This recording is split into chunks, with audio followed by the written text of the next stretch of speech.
Hey guys, NoNonsenseKnowHow here, and today's going to be a fast-paced overview style video on how to replace the cylinder head gaskets in this 1998 Subaru Forester L behind me. It's got the 2.5 liter dual overhead cam engine. If you're watching this, then you're probably already familiar with the Subaru head gasket issues on many models, mostly the EJ25s, but I haven't actually done a dual overhead cam before. I have done the singles, but pretty much the same thing, I would assume. Now, this customer decided to replace his head gaskets because he had oil and coolant leaking from down below, and he also said he was getting some black stuff in his reservoir, so I see a little bit of that. But yeah, so I said, all right, let's take care of it. What we're replacing: the timing belt kit and water pump, new head bolts, thermostat and O-ring, and then the head gasket kit. Now, a lot of guys say go OE only on these, but he went with the Victor Reins, however you say that. And it is the MLS multi-layer steel gasket with the seals on it. So, you know, I'm happy with that. Looks pretty good.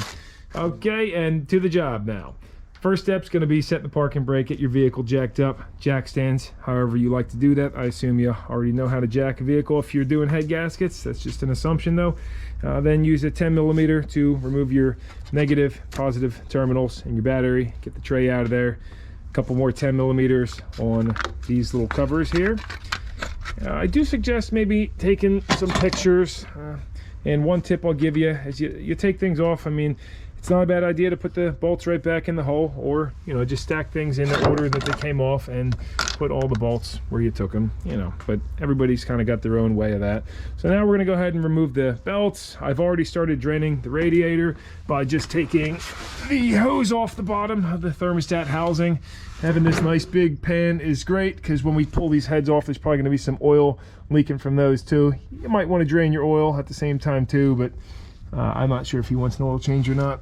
I had to drop the skid plate down too, and then that gives you plenty of access to remove your exhaust manifold. So each of those is going to have 3 14mm nuts. Drop that down, and you know, it wouldn't be a terrible idea to come in here and pressure wash all this off before you take it apart, if you had the time to do that. You don't mind getting it slouged all over your driveway. And just kind of touch on this stuff, because I do got to jump into the job here. You're going to be removing the brackets of the radiator, the automatic transmission cooler lines, all of these wires and hoses, and depressurize the fuel system and get the upper intake the entire intake manifold off with these 12mm you're going to have. And get the air box, the belts, and all this stuff. Get everything out of your way, basically. So let me get on all that, and then I'll chime back with you.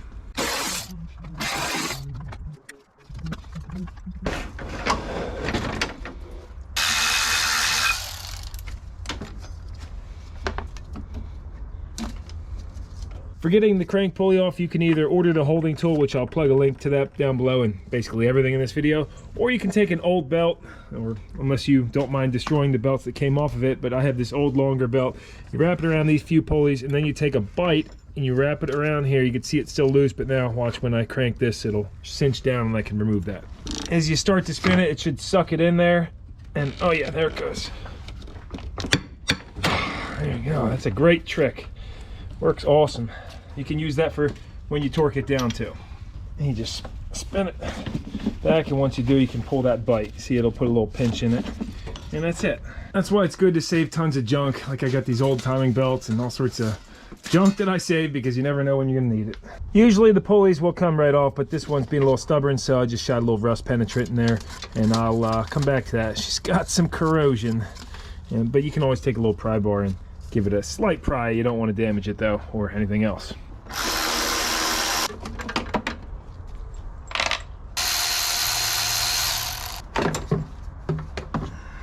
Look at that on the intake duct. That was never sealing proper because it got shoved on before and folded over.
With the intake off, we have a lot more room now. A couple tips on that. These electrical connections and coolant hoses were pretty tough to get to under there, and you do have 3 main harness connections on it, but the rest is just a bunch of hoses. I did break one vacuum hose. Some of this stuff gets dry rotted. Luckily the T didn't break, so I can replace that easily. Here's these connections on the back, 112mm bolt on those. And also your EGR tube, 17mm on that. Sometimes these can get pretty seized, so you might want to spray this down first thing when you're doing this job. I'll now work on getting this pulley off the timing belt, water pump, drop that exhaust. Got her. Just had to tap it from the back with a block of wood and break that bond.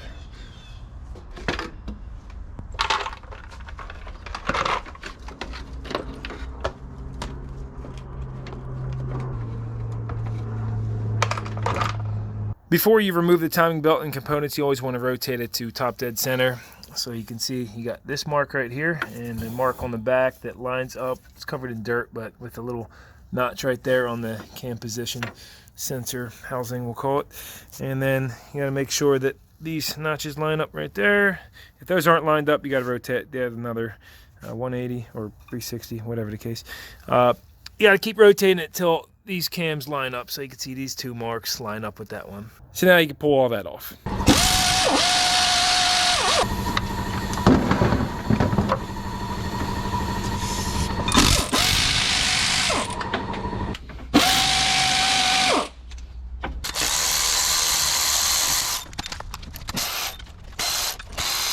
I should have removed the cam pulley bolts before taking the belt off, but I found a good little trick here.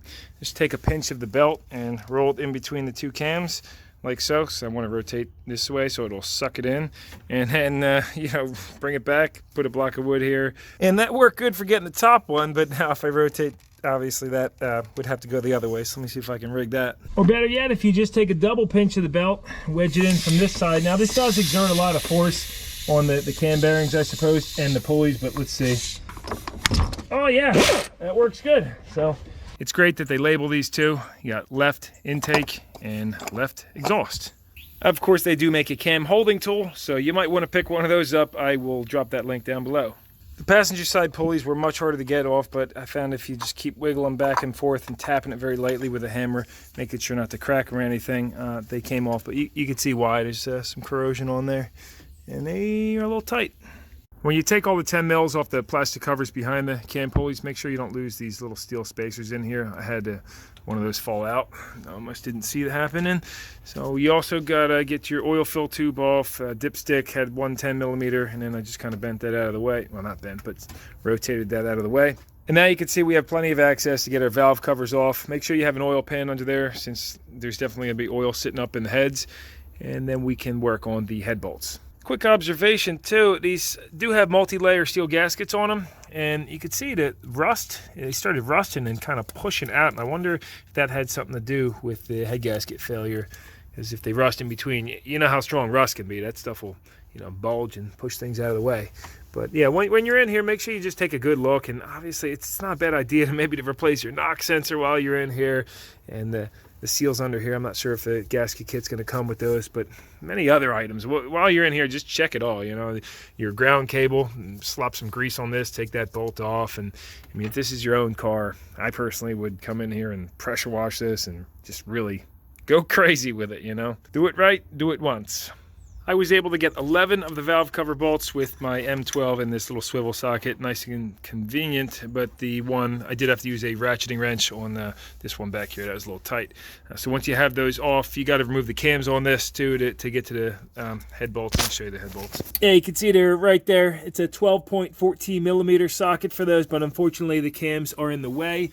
Each cam is held in with 6 10mm bolts on these bridge caps. These should be marked, but make sure to mark them if not, because you don't want to switch those around. And quick pause. I failed to do this, but before you remove the camshafts, you should definitely check your valve clearance. Basically, you rotate the cam so the lobe is facing 180 degrees away from the lifter bucket, and slide your feeler gauge in there. Make sure they're all in spec, because that way if something's out of spec or needs the adjustment, you can do that very easily and just document which shims you're going to need to take care of it. Save yourself time. Wasn't a huge deal that I didn't check it, because my machinist, when he does the resurfacing, he's going to be replacing the valve seals and giving them a whole once over, setting the valve lash also. When you're taking these cam bridges off, these 10 millimeters, make sure to use a 6-point good socket that's not worn out, because these are very tight and you could strip them. I was able to get them all with this, except for the bottom corner one and down below. I tried getting that with a ratcheting wrench first, and I almost rounded it out, as you can see on there. So do not do that. I had to get a shallower socket out of my bin and put this little adapter on the end with a wrench. But those are very tight on there. No need to mark them, because the cams are marked, so left exhaust and left intake, and then the caps are marked too, and they have an arrow facing forward, so you don't have to mark up or down. Let's see if I can get you. There you go. See, there's the arrow. So that says 2I for intake, 4I, and then 2E and 4E.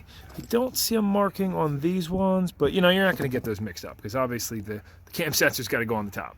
And now, before you go loosening the bolts, you see how these slid out. These are the cam lifters, lifter buckets we'll call them, and these are shim over buckets, so they have the shim on the top of that for valve adjustment. But you can see they slid out and they're ready to fall into that crud, so I'm going to take these out. Make sure not to mix your lifters up, because yeah, they're worn into the bores, and obviously that's going to mess with your valve adjustment too. When you're loosening the head bolts, make sure to loosen them maybe quarter turn at a time or so, because you want to loosen these evenly as to not crack or warp the head. So go 1, 2, 3, 4, 5, 6, or look up the proper diagram. But yeah, you basically want to loosen these in a cross, maybe going 1/8 or quarter turn at a time until they're all loose. And that goes for any time you're loosening bolts over a large flat surface like that on a crucial component. A 1/2-inch ratchet would be the way to go on these, but I'm just using 3/8 and the only 12.9/16 socket I could find, so I didn't have a 14 that wasn't swiveling, so I'm using that little cheater bar on here. And man, these are tight. It's like the 6-1, but listen. So on that first crank, you're pretty much going like a crack like that, and then, oh geez, these are tight. Tight like a tiger. About that much on each first crank, and then go and hit each one. So what was that, maybe an 1/8 turn? I did leave the lifters in up here too, since they're on an upward taper, they shouldn't come falling out of there. With those all loose, you just leave them in place. And let's see if I have enough room to get it out without taking that EGR tube off. I'm gonna say probably not. So you do got to pull these out a little bit further. I mean, you might as well remove some of them, right? Because some you can get out, no problem. And I guess it makes it a little bit lighter and easier, right? Less stuff in the way too. Okay, so that's 3 of them out. I'm gonna pull these out a little further.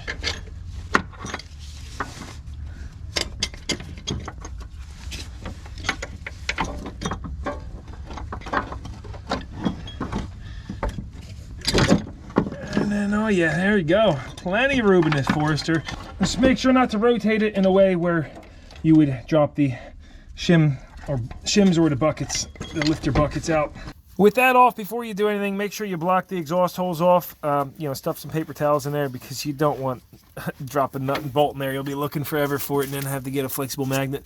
But here's taking a look at the cylinders. They look pretty good, yeah, for 90,000 miles. Excellent crosshatch pattern up top. You got the dowel pins, so see if these are loose or not. You don't want to lose those. It looks like just, or should I say dowel sleeves, whatever you want to call them. You definitely don't want to go misplacing these dowel sleeves.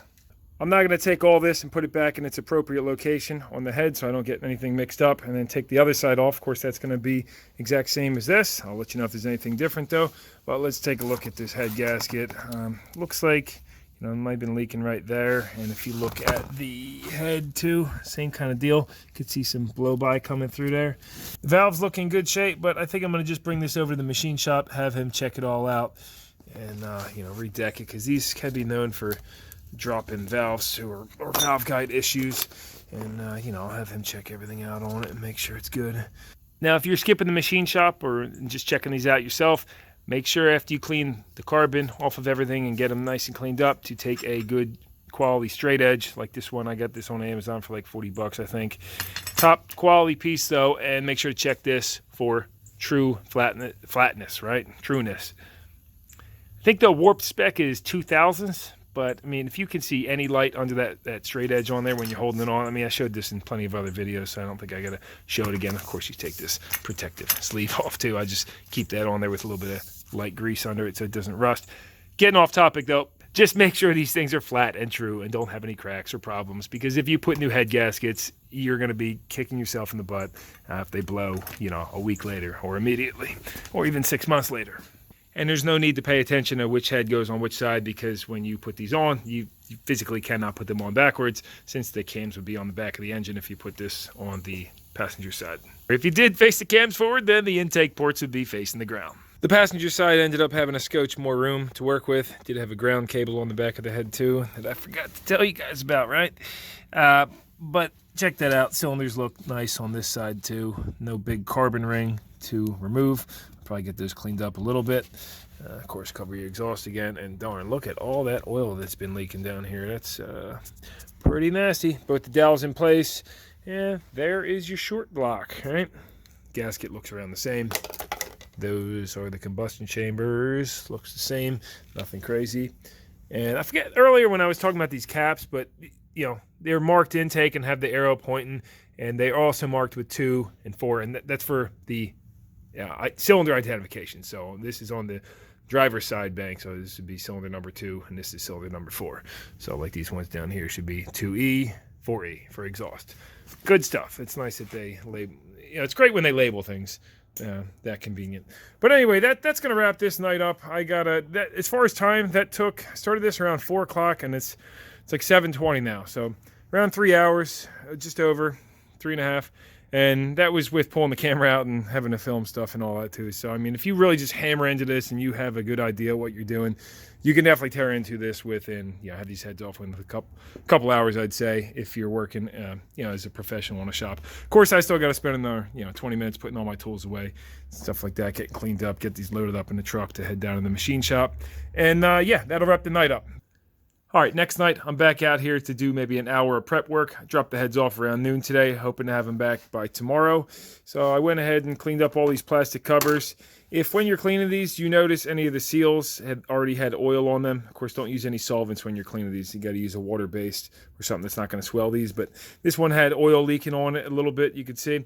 And if it's swollen, don't reuse it, because you don't want to worry about this popping out when you put this cover on and getting sucked into the timing belt or anything. If they're in good shape like this one is, then you can leave them on there if they snap in firmly. You might be able to order new ones, but you can put it together without these and you won't have any issues. The head bolt set he got only had 6 for one side, so he dropped off another set of Velcro head bolts. And back over at the engine block, we want to go ahead and start cleaning up the mating surface. So I always like to start with a razor blade. Just giving you a couple tips here. And, scrape off the heavy corrosion first. You don't want to run this across the surface, the clean surface, but all this heavy corrosion right here, get that cleaned up.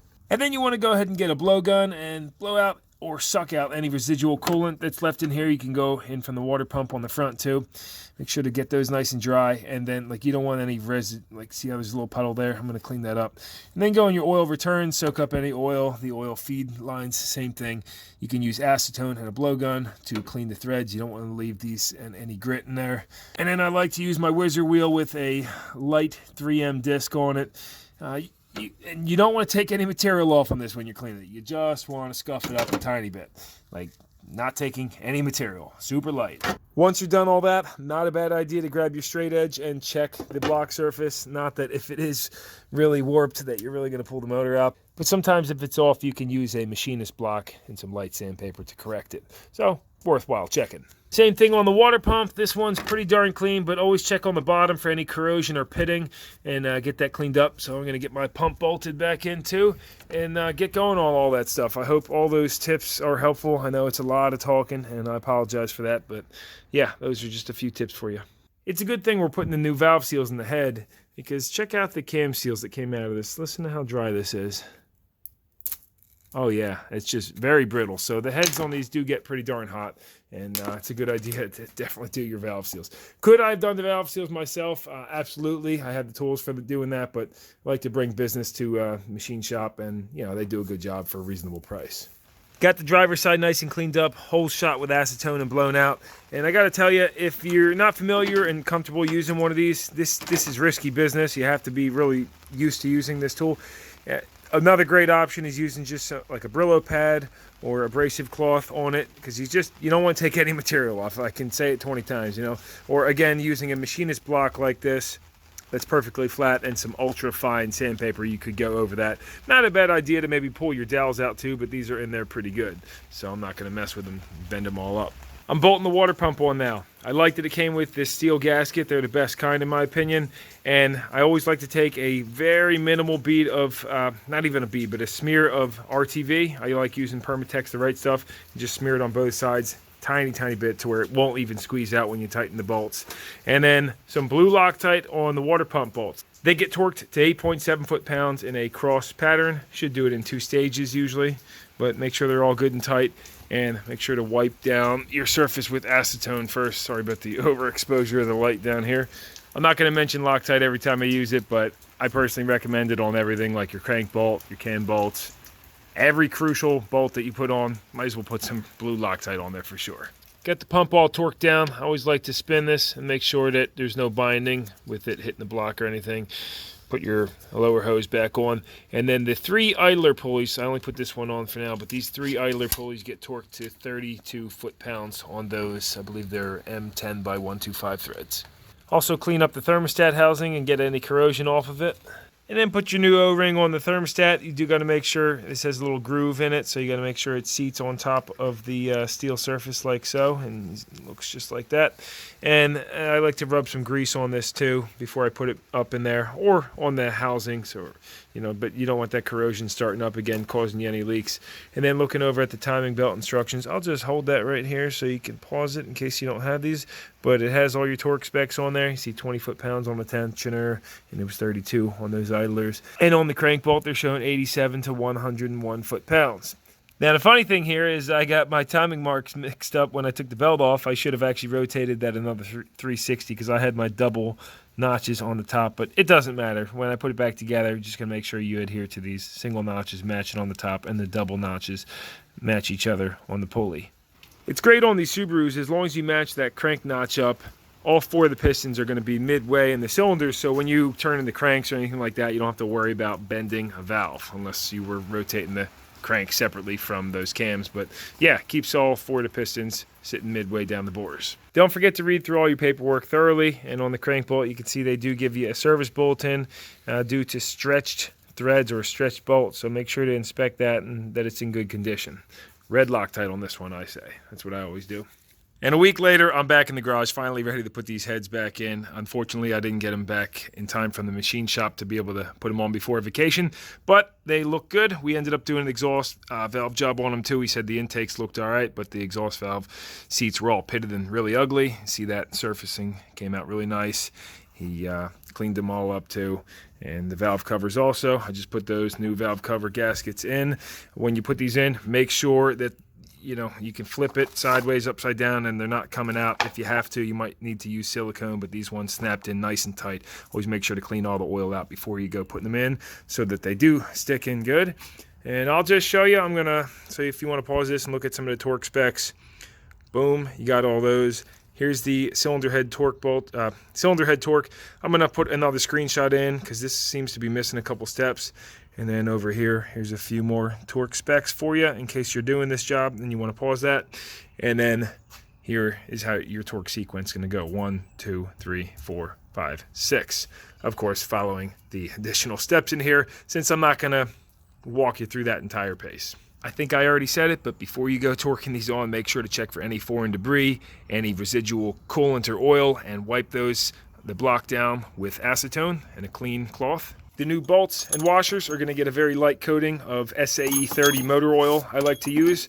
Don't go splooging it all over to where when you slide them in it's leaking and getting anything on the cylinder head surface. Just a real thin coating on those threads and washers. And I do have to get this back together since he hasn't had this car for a week. Luckily he has a spare car though, so it's not a big deal. So let me get going on that, and I'll let you know how long it takes me and give you any tips along the way that I think you might find handy. After you oil your bolts and washers, you stick those in the head. Some guys like to use a Moly lube or anti-seize on them too. That's up to you if you want to do some more research or go with that method. Take your exhaust buckets out and cams and organize all that so you don't get it mixed up. Hang the new gasket on the block over those dowel sleeves and take these out so that's not in your way. Ready to put it on. Got one all torqued. Let's go over one more time in case anybody's confused. Using this sequence, you are going to go 22 foot-pounds, then 51 foot-pounds, And then you're going to back all of them off 180 degrees using the loosening sequence we used before when taking it off, and then loosen them all 180 degrees again. And you're going to tighten the center ones to 25 foot-pounds and the outer ones to 11 foot-pounds. Now, for your 90-degree, two-stage 90 degrees, you can use a meter like this, gauge, should I say, if you have enough room and if you feel comfortable doing that, but there's not a lot of room down there, so you don't really need that. I like to just use a large breaker bar like this and stick the socket off about halfway, and when you stick it on here, basically leave it so that the socket is horizontal, right? And then, so if you clock it 1/4, that's going to be 90 degrees. So they say go 80 to 90 degrees, right, 90 degrees in the sequence, and then go back over them again another 90 degrees. And that should wrap it up. I kind of don't like this torque sequence. It seems stupid to me. It'd be great to just have a nice torque figure, 3 stages like every other car. But, whatever. That's how it is. So, all torqued. I'm going to get going on this. And now I put my buckets back in. And I am going to bolt the cams in and recheck the lash. With both the heads bolted down, the cams in, went ahead and double-checked all my valve lashes. And then put the cam seals in. You can use a large socket. This is 1.25 inches, maybe a 30 or 32 might work too, but you drive these in until they sit flush. Don't go in any further than that. Maybe a scotch further is okay, but make sure you put plenty of either like a really light grease or motor oil on the seals when you put them in. Make sure you cover up those intakes until you're ready to put the intake on so you don't drop nothing down there. But now you can go ahead and put your valve covers on, all that good stuff, get her going back together. And let's just breeze over these timing components before I pull the pin on it. I've got my sprockets installed with Loctite 61 foot-pounds. All 3 of these idlers at 32 foot-pounds, and the tensioner, for the tensioner bolt, that's 20 foot-pounds. I did make sure to bench bleed the tensioner with a C-clamp as per the instructions. Pretty simple to do that, just in case there's any air bubbles in there. And then when you're putting this belt on, make sure it's if you're looking at the vehicle, you can read these, and there'll be some arrows that are actually underneath this pulley. They're going that way, so I've put my crank bolt in temporarily so I can rotate the engine, and this engine rotates clockwise, so as to the belt would be going that way. The marks are super easy. The crank one, you have the line right here. And this little tiny notch lines up with the notch that's kind of corroded on that crank sensor housing. Over here, you got the single notch at 12 o'clock lined up on the cover and the line. The 2 double lines are matching each other. Sorry about that camera angle. Let's get you in a little closer. There you go.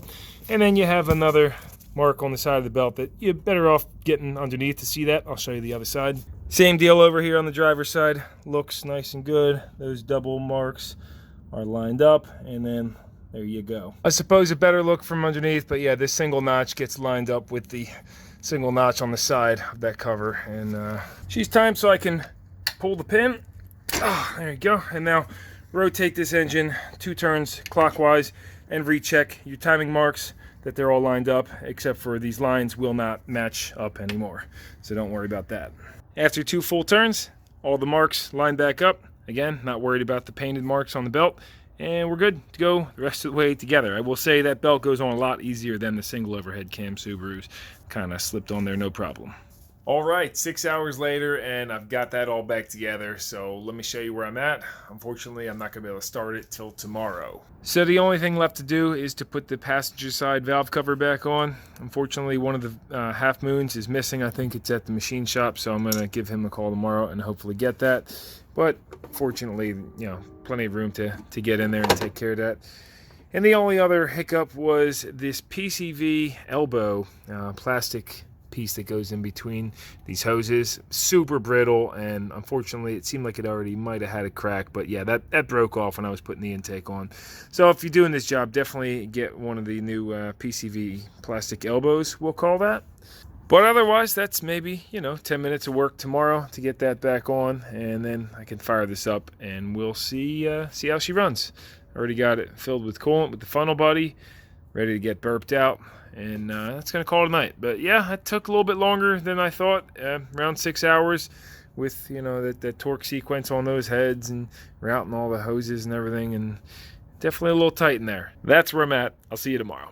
Just put the finishing touches on her about an hour ago. I let the silicone cure on the valve cover gasket.